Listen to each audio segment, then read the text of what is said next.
All right. Well, I would tell you to open the app and go there, but apparently it's not working today. So if you just do the old-fashioned thing and read your Bible today, we'll be fine.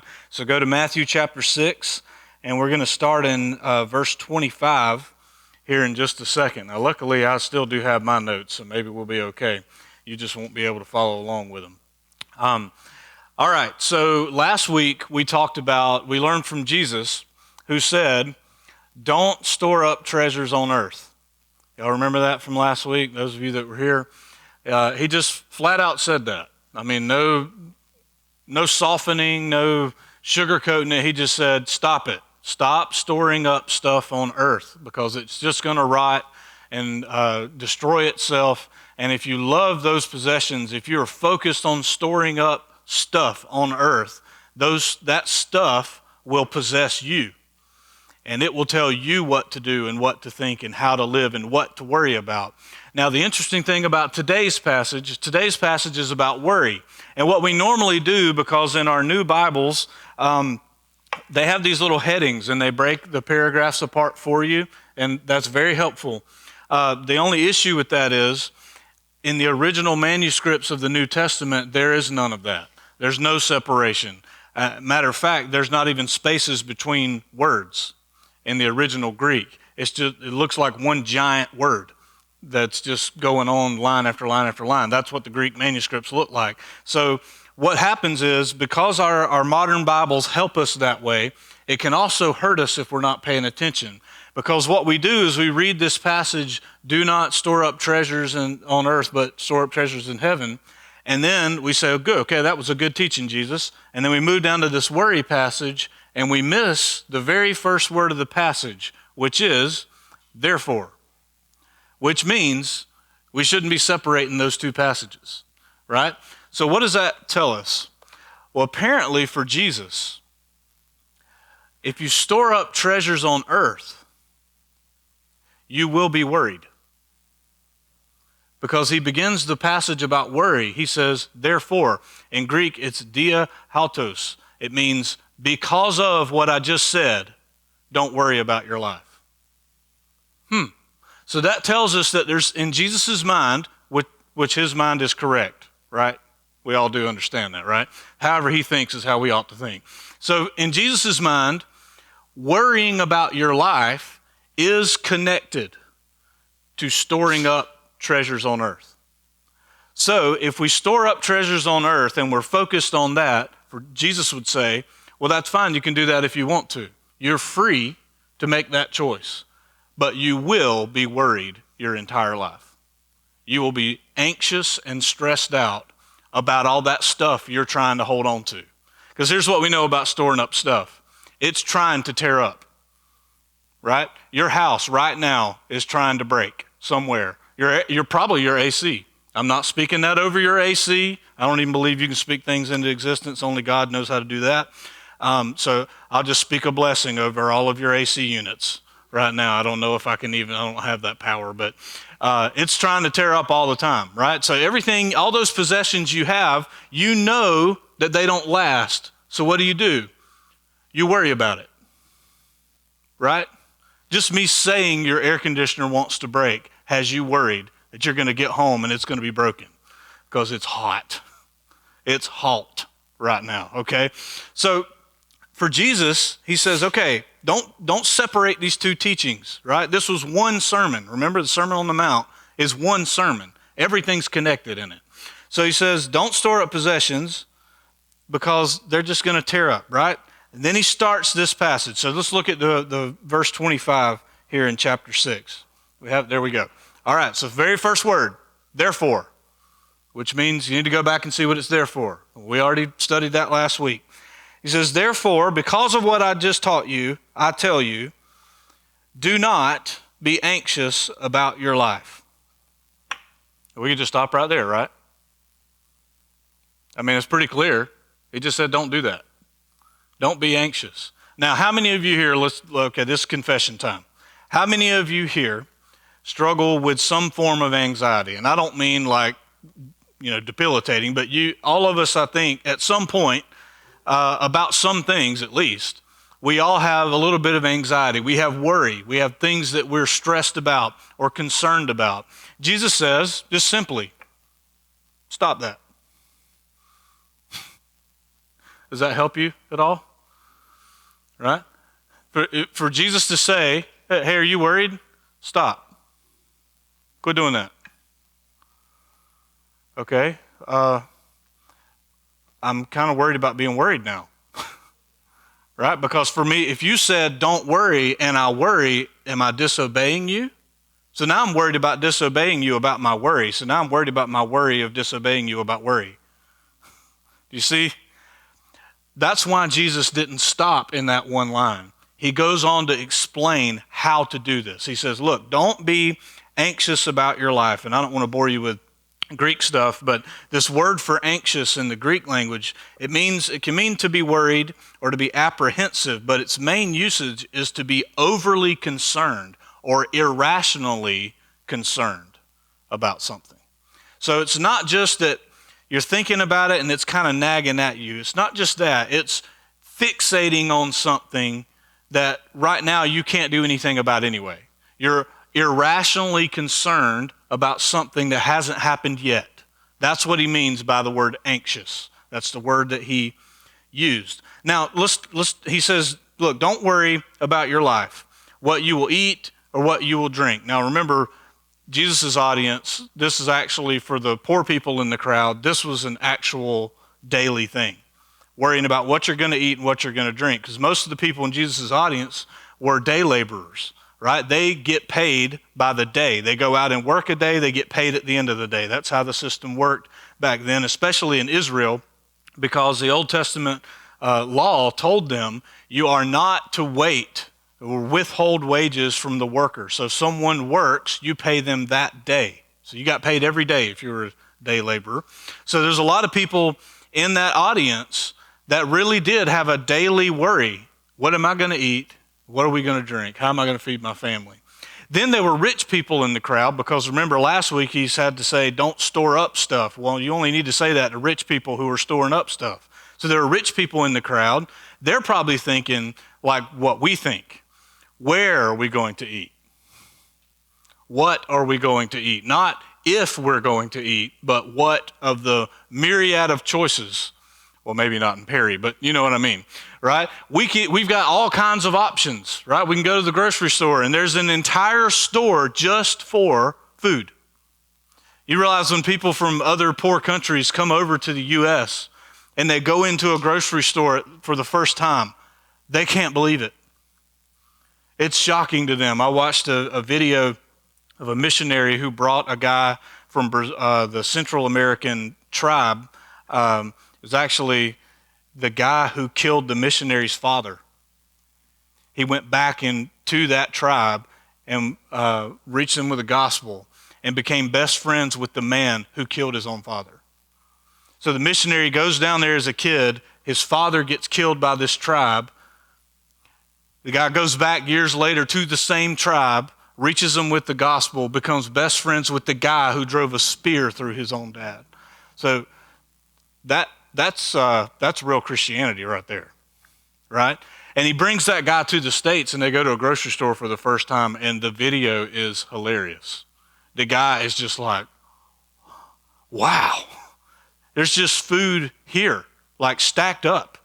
And he was blown away. He said, you just take the food and you go up and you talk to someone and you give them this piece of plastic. And then you just leave with the food. Like he just couldn't conceive of it, right? So for us, worrying about what we're going to eat is a different struggle than that. Our struggle is we've got too many choices, right? So we're thinking about that. And then he says, and don't worry about your body, what you will put on. Don't worry about what you wear. How many of you are worried about what you're wearing this morning? Ladies, come on. Let's be honest. John, come on. You didn't care. You clearly didn't care. No, I'm just kidding. I'm just kidding, right? I mean, we do that though. I mean, even me, I don't really care what I look like, but I do want to look decent. I have to stand in front of a bunch of people on Sunday, and I'm going to be on the internet for the 15 people who watch it, and so I'm concerned a little bit, but I'm not worried about it. Like if you come up to me and you said, "I just don't like your outfit," I'd be like, "I don't care. I don't care." This is what you call functionality. It fits, it works, and I'm not naked in front of you. So we're good, all right? So that's kind of, yeah, Danny's excited that I'm not naked. All right, me too. So he says, don't worry about what you'll put on. Look, and then look at this question. Is not life more than food? And isn't your body more than the stuff you put on it, the clothing? Think about how profound of a question this is. Isn't the life that God created you? The word there, suke, it's the same word that also sometimes gets translated soul or spirit. Your existence that God caused to happen, isn't it worth more? Isn't it more valuable than food and clothes? That's a pretty good question.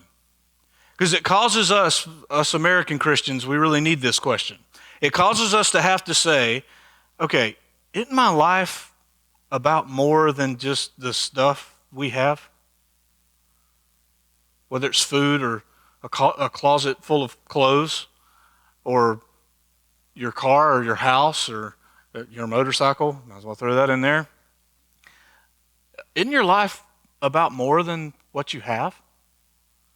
You see what Jesus is doing? Think about the compassion and the love that Jesus had in his voice when he said this to a big crowd of people who were chasing all kinds of things in their life.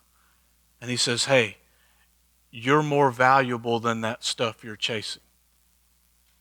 This was the being in his human form named Jesus, but he's the second person of the Trinity who John tells us spoke. He was the Word that created the universe. The creator of us all stood on the side of a mountain, left heaven to come tell us, you don't have to worry about stuff. You're more valuable than that stuff. I don't know about you, but sometimes we read this passage, and definitely I have preached this passage before, kind of like with a whip. Like judging people. Stop worrying. Stop being so anxious about things. See, Jesus said stop it, so stop it. Stop it. But I don't think that's how Jesus said these words. I think he was soft-spoken and said, you don't have to worry.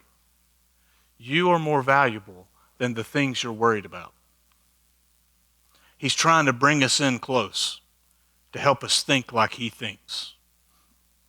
And now we need to define what our worry is. And then we're going to move on and try to look at some practical things. Here's what worry is. For most of us, this is the case. When we're worried about something, this is basically a fear. We have a fear going on. So what we do is we imagine out into the future of the thing that we're worried about. And we create the worst possible scenario in our minds about that situation out in the future that hasn't happened yet. And then we drag that situation into the present and we live that out like it's real. But it's just in your imagination. You created that bad situation that may not even go down like that. Probably won't go down like that. If you're like me, how many of you are pessimistic? You tend to see the negative or think about the negative first. Okay, y'all are shy. Right?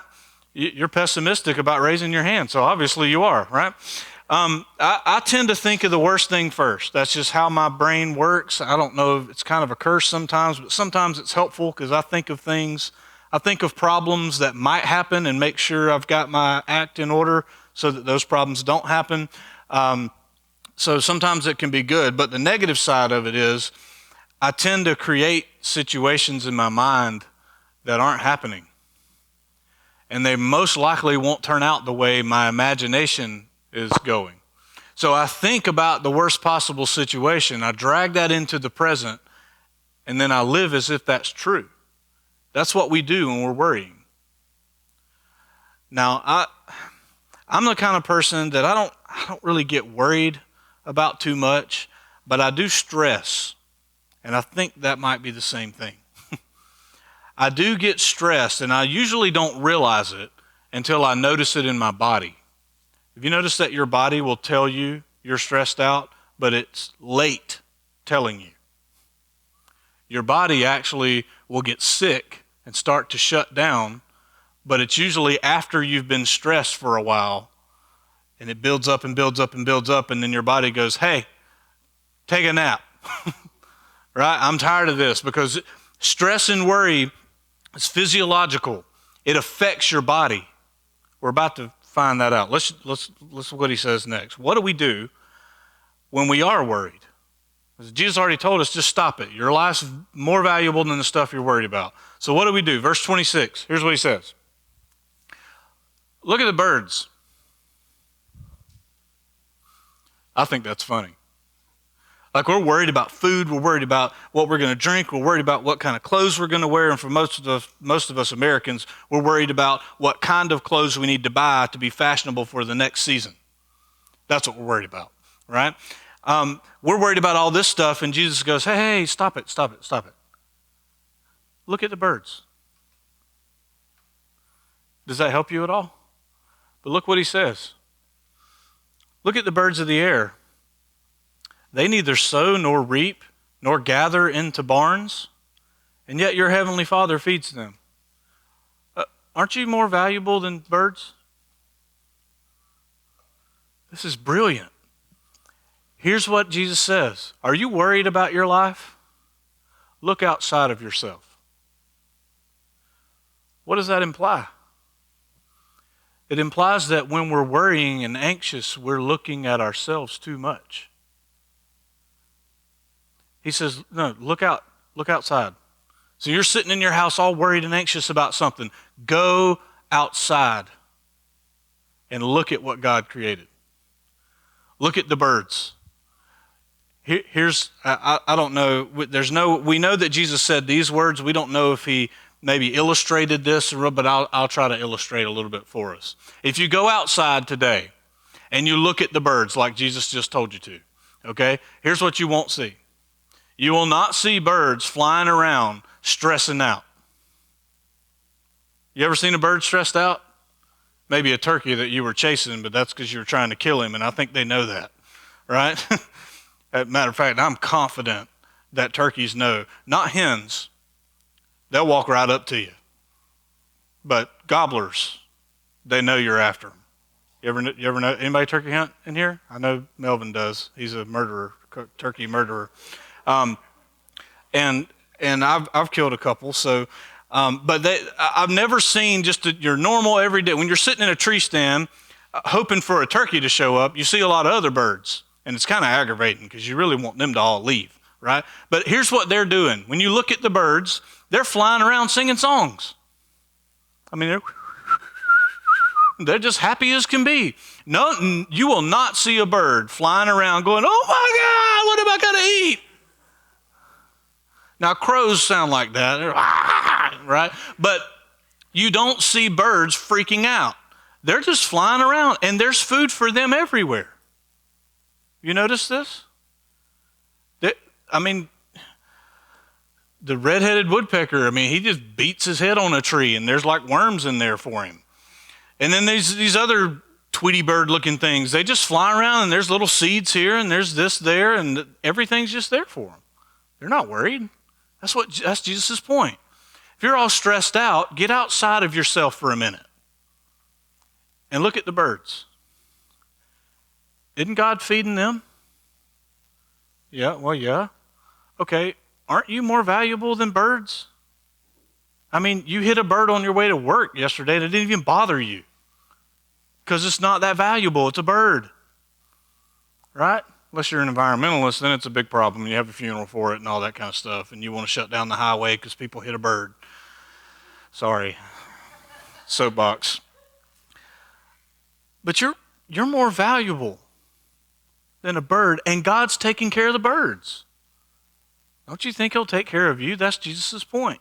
Get outside of yourself and look what God's doing around you. And they're not, get this, birds don't have barns. They don't have bird barns where they store. Now, we go build them little barns, right, because we think they need a house. Right? They've existed for however many thousands of years, or maybe longer, with no house, but we got to build them a house, and they need houses. Soapbox again, sorry. So they don't have a barn where they store up all their extra food, yet they still have what they need. We can't build enough barns to store up all of our junk that we have, and we're worried. Think about that. Birds don't have barns, and they're happy singing songs all day. We have way too much stuff, and we're worried. It's exactly what Jesus is saying. You're more valuable. And which of you, look at this, verse 27, and which of you by being anxious can add a single hour to his span of life? I think he meant this to be funny. I would have laughed. He says, look, you're being irrational. Which of you by worrying can make your life longer? Does worrying about dying make you live longer?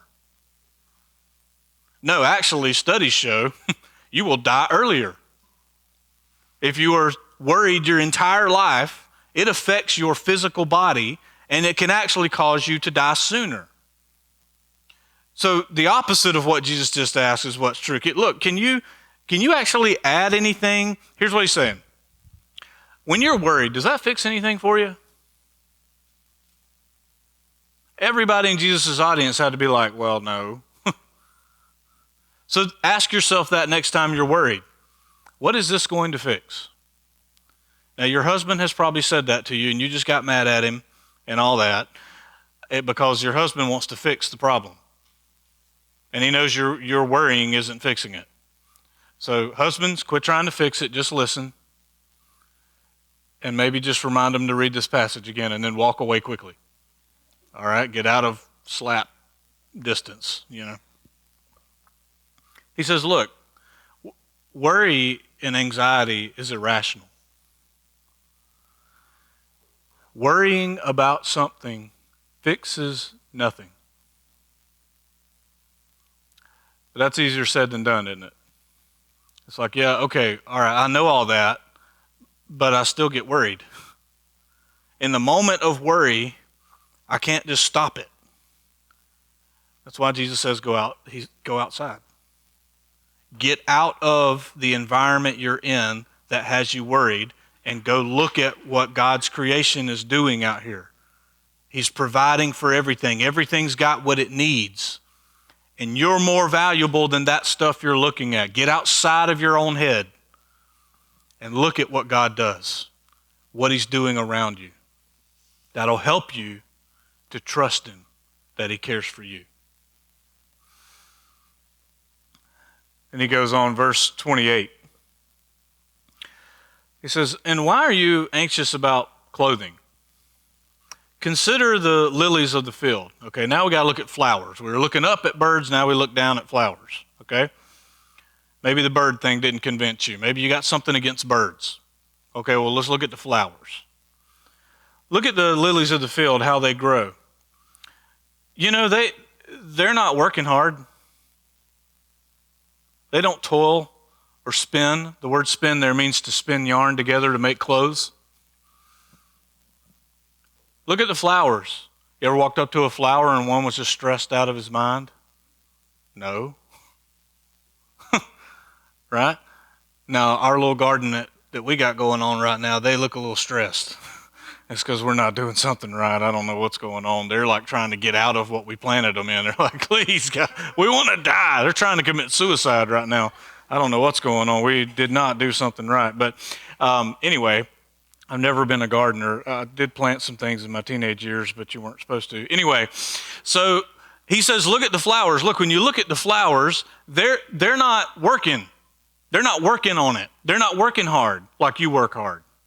But you're still worried. Flowers do nothing but just grow. And they need everything outside of themselves to grow. Remember the birds that we were looking at a minute ago? The birds, they need something outside of themselves to survive. God has to feed them with seeds and worms and all these things that he's provided for them. They need something outside of themselves. Do you see what's going on here? The flower needs sunlight and rain and soil. It can't do it by itself. It's not working hard. It's not working itself to the bone. It doesn't even have bones, right? The flowers aren't working hard, and they aren't trying to figure out how to make beautiful petals to clothe themselves. He says, yet I tell you, even Solomon, y'all remember Solomon from the Old Testament? He was the richest king Israel ever had. He was also known as the wisest person in the world in his day, and he totally blew it. He was wise and stupid. You can be both of those, apparently. He did not take his own advice, and he made a lot of bad choices. But he was rich. He was clothed really well. Nobody looked better than Solomon. He had the best robes. He says, look, even Solomon in all his glory was not arrayed like one of these flowers.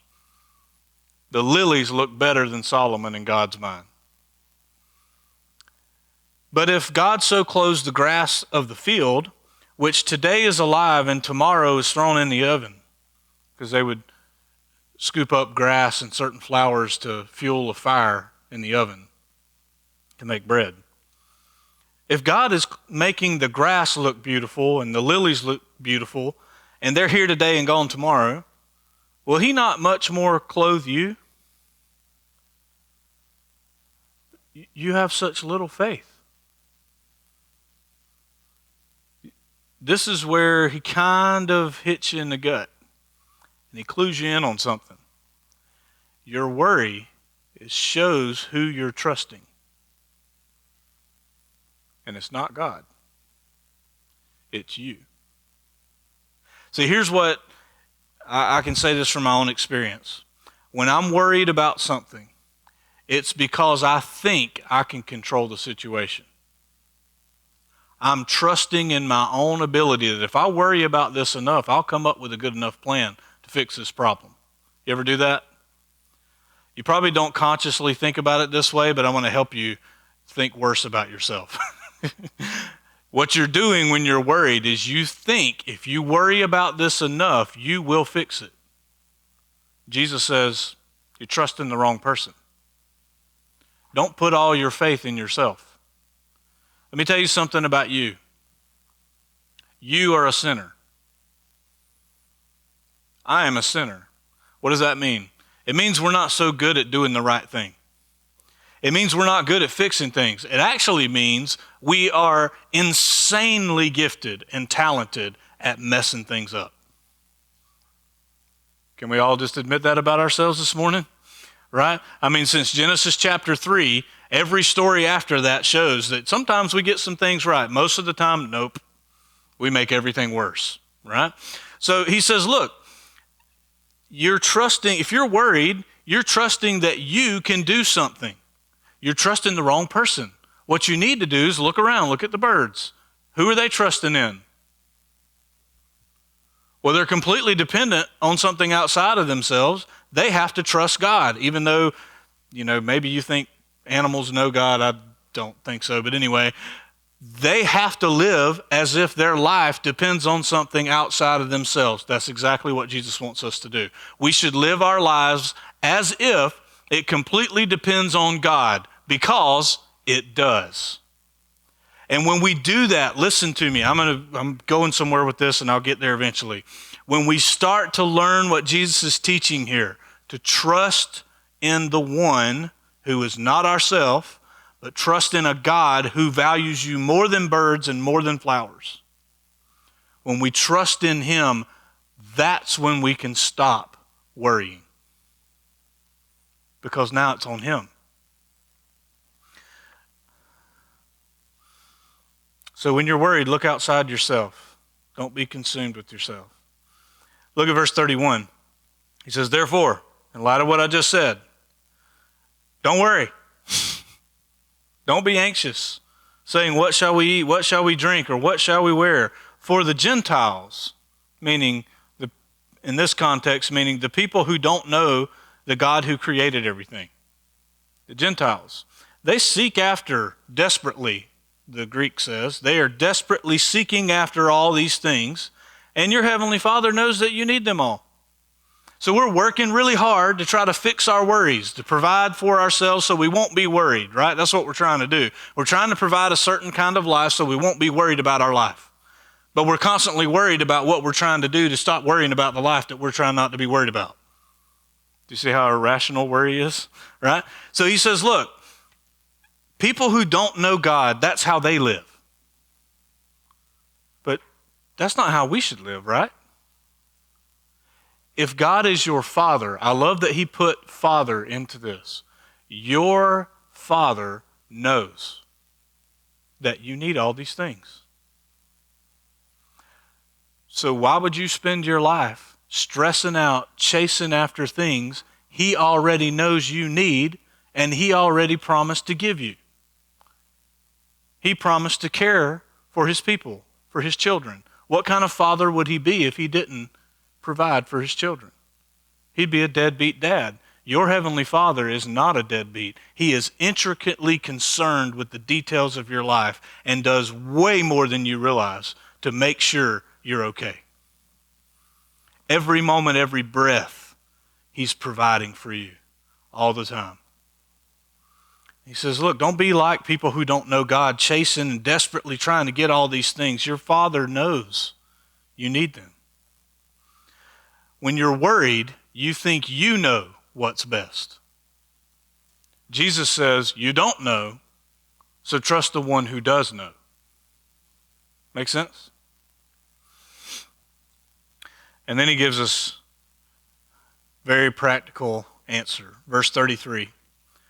But seek first the kingdom of God and his righteousness. Not your kingdom, not your righteousness. His kingdom and his righteousness. And look, all these things you're worried about, he will continue to add them to you. That's what the Greek says. It's a continual adding.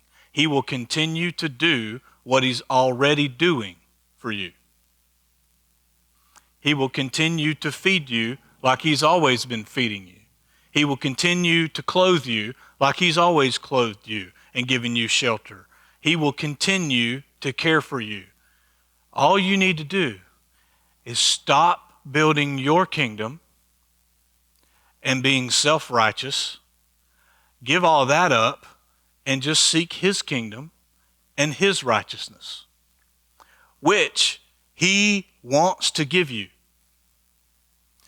I cannot remember where this is in the New Testament because I just thought of it again. There's a place in your New Testament where it says that the Father is pleased, eagerly pleased to give us the kingdom. And the only righteousness we have is righteousness that he has given to us. He can't wait for you to seek his kingdom and his righteousness because he's dying to give it to you. He literally died to give it to you. Right? So he says, look, if you want to get away from all this worry and fear and anxiety and all that, stop chasing stuff God knows you need and trust him for it. Look around, see how he provides for everything he's made, and just quit building your kingdom. That's why you're stressed out, because you keep building your kingdom, and your kingdom has to be managed and maintained by you. That's why you have to be stressed out about it. Well, just quit that and seek his kingdom, because in his kingdom, he's in charge of it. Amen. He's in charge of his kingdom, and he's responsible for his kingdom, and our responsibility is to just seek after it. Ask for it. Remember the Lord's Prayer? Your kingdom come, your will be done on earth as it is in heaven. Our job is to seek it by continually asking for his kingdom to come and override our own little kingdoms that we think we've built. He says, if you want to get rid of stress and anxiety, stop building your thing and seek the thing I'm building. I'm building a kingdom that cannot rot and rust and pass away. It cannot even be shaken, the writer of Hebrews says. Seek my kingdom, my righteousness, and I will continue to provide what you need. Now, does that mean you're going to have a mansion? Probably not. You probably won't handle that well. Remember the parable of the rich fool? All his barns were full. I think I'll tear down my barns and build bigger barns so I can put more stuff in my barns. Jesus called that man a fool. Why would we ask God to give us things that make us fools? I think I'll just pray, God, would you just continue to give me my daily bread? Because I know that you know I need that. And God probably says, you probably should go a few days without bread. You had too much bread lately. Okay, y'all needed to laugh. Good night. I put this in your notes that you can't get to because the app doesn't work, but our kingdoms require us to worry and stress to make it work. God's kingdom allows us to trust that he will make it work. That's a better deal, isn't it? Look at verse 34. Therefore, and he likes that word, doesn't he? Every thought starts with therefore. All of this builds on each other. Therefore, do not be anxious about tomorrow. Well, why, Jesus? Well, tomorrow will worry about itself. I didn't know tomorrow could worry. Jesus would say, yeah, exactly. It can't worry about itself, but you're worrying about it. Don't worry about tomorrow. Look, tomorrow deal with itself. It's enough, it's sufficient. It's enough for the day is its own trouble. What is he saying here? He's saying if you're worrying about tomorrow, it's robbing you of today. You're wasting today worrying about tomorrow that's not here yet. Does worrying about tomorrow change tomorrow? No, tomorrow hadn't even happened yet. We're not time travelers. I don't care what the people on YouTube say. We can't do that, right? We can't time travel and make something different and then come back today and enjoy today. That's not how it works. Jesus says, look, don't worry about tomorrow. It's not here yet. You need to deal with today because today is actually here and it's running out. Every day runs out. Don't be worrying about tomorrow when you have today. Don't rob your today thinking and worrying about something that hasn't even happened yet. This is really good advice, isn't it? So just go do it. I mean, he makes it sound easy, but he makes it sound continual.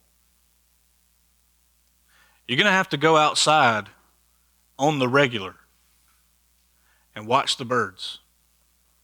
Sit on your front porch if you have one and just watch how God is taking care of everything and remind yourself, he said I'm more valuable than that beautiful red bird that's just having the time of its life. He says I'm more valuable than this pair of owls that we have hanging out around our property.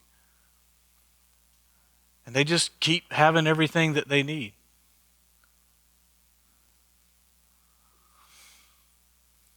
So don't worry when God has already promised. He knows tomorrow. You don't. So trust the one who knows tomorrow so you can be happy today. You can be blessed today if you just don't think about tomorrow. Now, here's what I know before I'm gonna give you something really good here at the end. But before we do that, here's what I know about some of us in the room who are planners. How many planners do we have?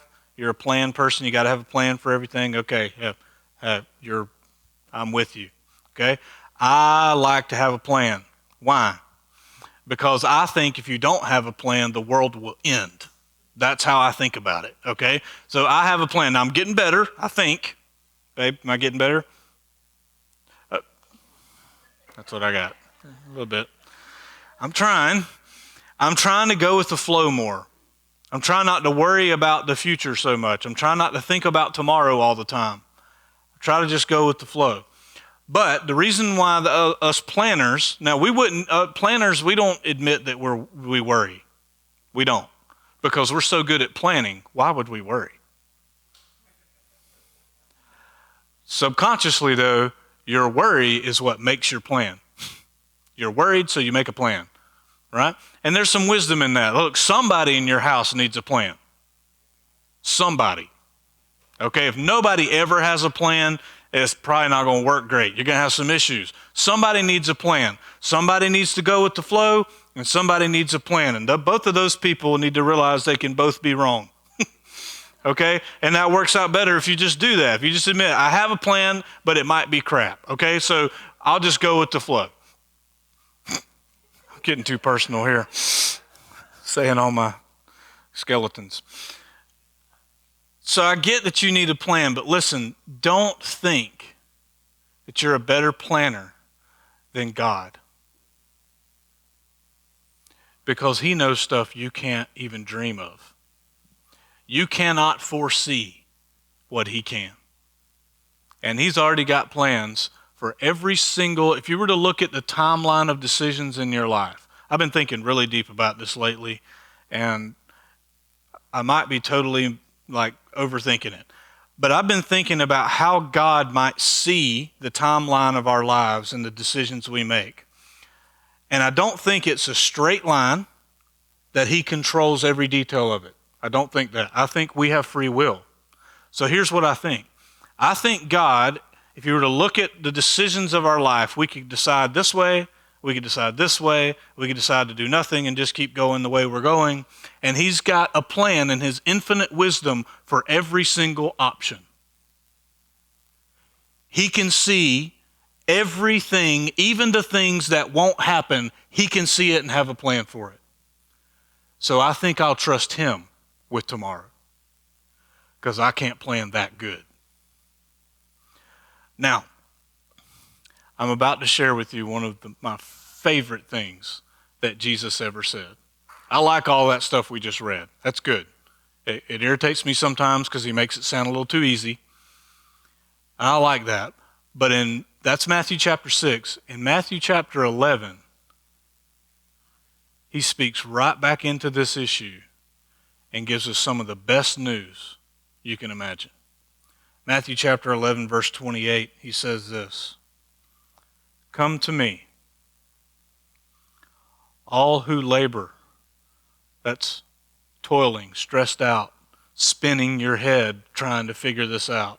"All who labor and are heavy laden," that means an unbearable burden. Usually that word is talking about religious failure. The burden of rules that I can't seem to keep. So labor is like your everyday life. You're stressed out and worried about things.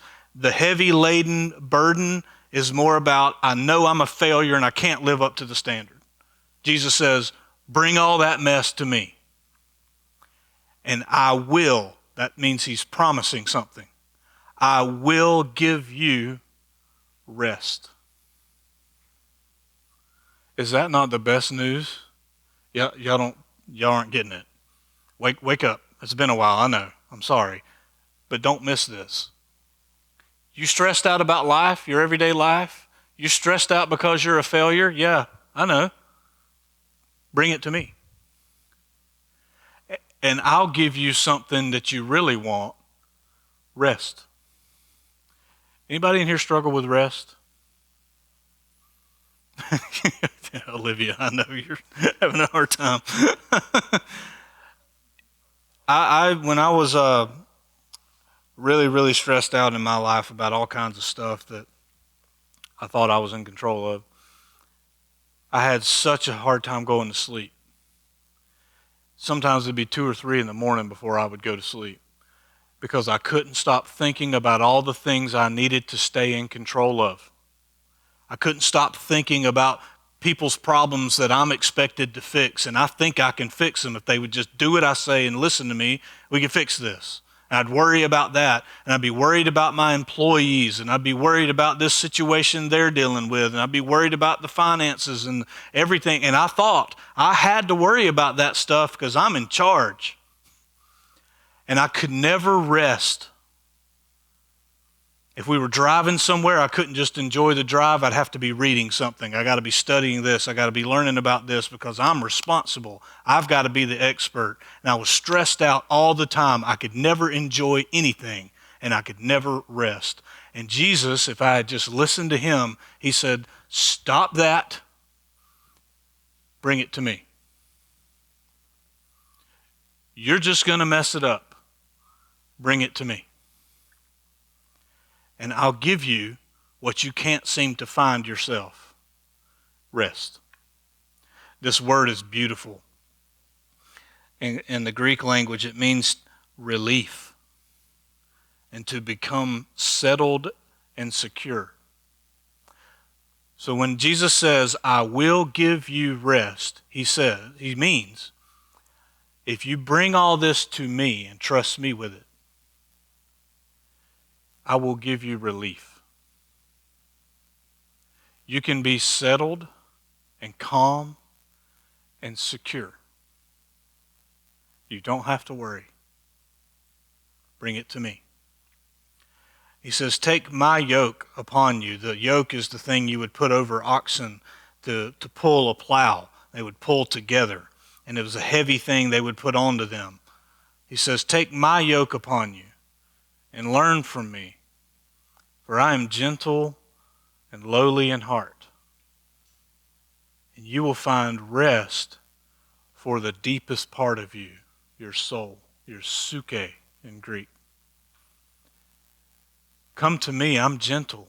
You can learn from me, and you'll have the deepest rest and peace you can imagine. Matter of fact, Paul would call it the peace which surpasses all understanding. You can be at peace while other people are freaking out. And they'll look at you and be like, how are you so happy? How are you at peace right now? Aren't you afraid? You can be like, no, I'm good. Because I'm not in charge of this place. I'm trusting the one who is. Then he says this, and religious, legalistic type people, they hate this verse. They don't ever talk about it. For my yoke is easy.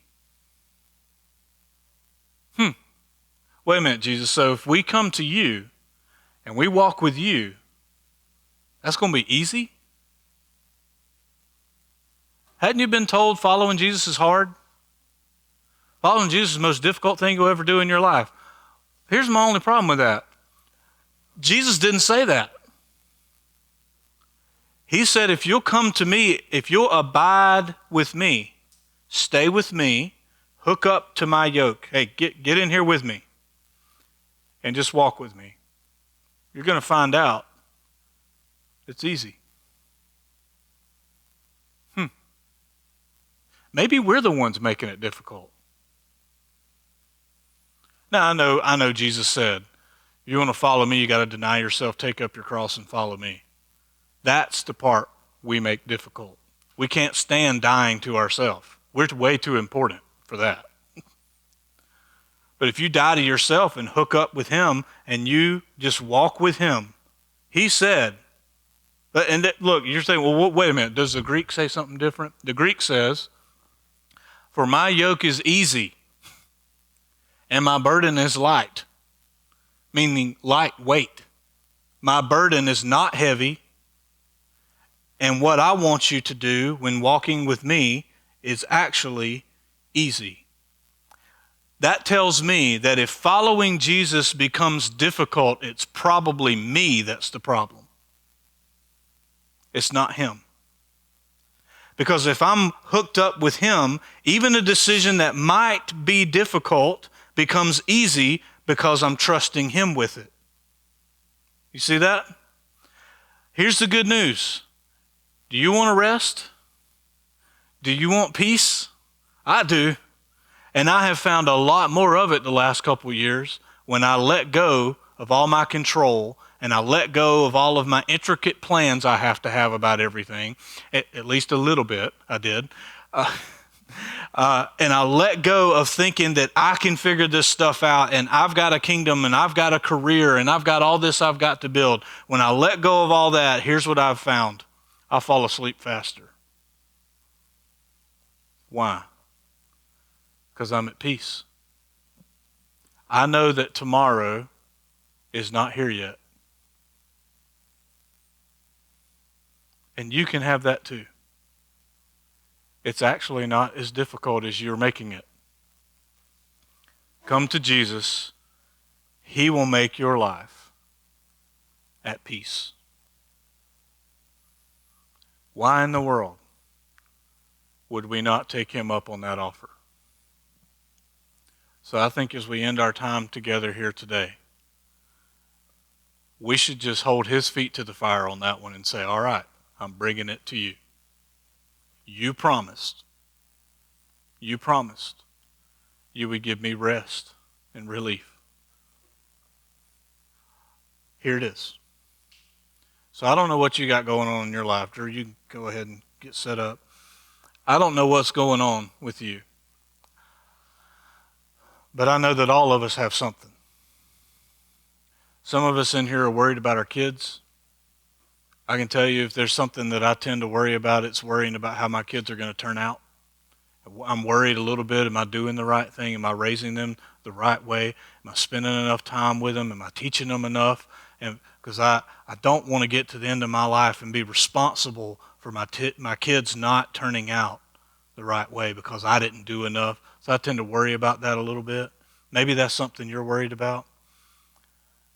Why don't we just bring that to the ultimate Father? Say, God, I want to do everything that I can in obedience to you to raise my family, but I'm just going to have to trust you with this. I'm going to get it wrong a lot. So I'm handing my kids and my spouse and my household over to you. Help me do all that I'm supposed to do, but help us trust you at the same time. Maybe you're worried about finances. I don't know what your finances are, but here's what I can tell you. I can tell you this with 100% certainty. If you will seek his kingdom, he will take care of you. I just want to celebrate something for a second. Didn't plan on this, but here we go. If you were here Wednesday night, you've already heard about this. We started our ministry right after COVID hit. It's literally the worst time to start something. Churches all over the place were having to figure out how they were going to pay bills because when people don't go to church, they don't give. And a lot of churches had to fire staff members. Some of them lost their buildings. We started a ministry at the worst possible time in June of 2020. Right now, this ministry has almost $200,000 in the bank.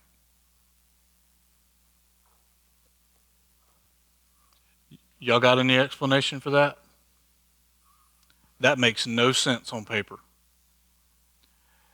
There's rarely more than 40 of us here. $200,000 in the bank. I've never been a part of a ministry that had that much cash on hand. Now, that also means that's a problem. We shouldn't sit on that much money. We need to be looking for ways. We need to have generous eyes, like Jesus said, be looking for things to give it to. And we're already doing that now. We're going to be providing $10,000 to live the life, to go to India and train pastors over there on how to help people. And I'm going to be meeting with them hopefully this week to hand them a check for $10,000, which will be finish all their needs to make that trip in November. And I already told the guy I was coming with it, and the guy was shocked we were giving that much. I'm thinking, that's just pocket change, really.